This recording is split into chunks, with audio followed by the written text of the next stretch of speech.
First of all, this is a very special kind of report.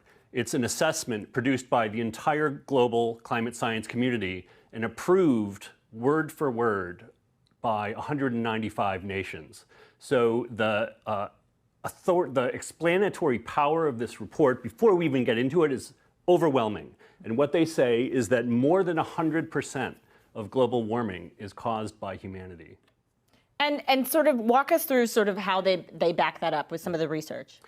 We have really good instruments. I mean, like it's a cliche to say, well, there's thermometers, but there are thermometers. There have been thermometers for more than probably 160 or 170 years. We know the temperature is rising, and we understand all of the inputs from our energy use and the emissions, from natural sources of greenhouse gases, from the sun, from the Earth's orbital changes.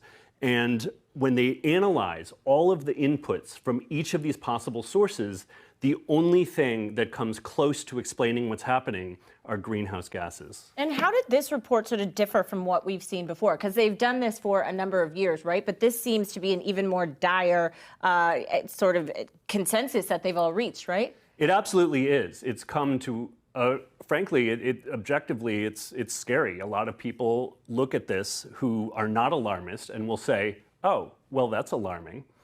And they've been producing these reports for 30 years. In the late 1980s, these concerns reached the international scale.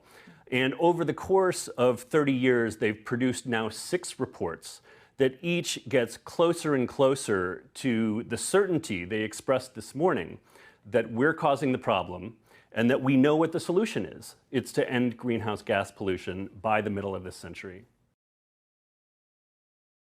Hey, thanks for watching. For more stories like this, be sure to stream Bloomberg Quicktake 24/7 for free at any of the places down below. Get live coverage, interviews, documentaries, deep dives, and so much more on the stories that you care most about. And don't forget to hit the follow or subscribe button on Twitter, YouTube, Instagram, and Facebook.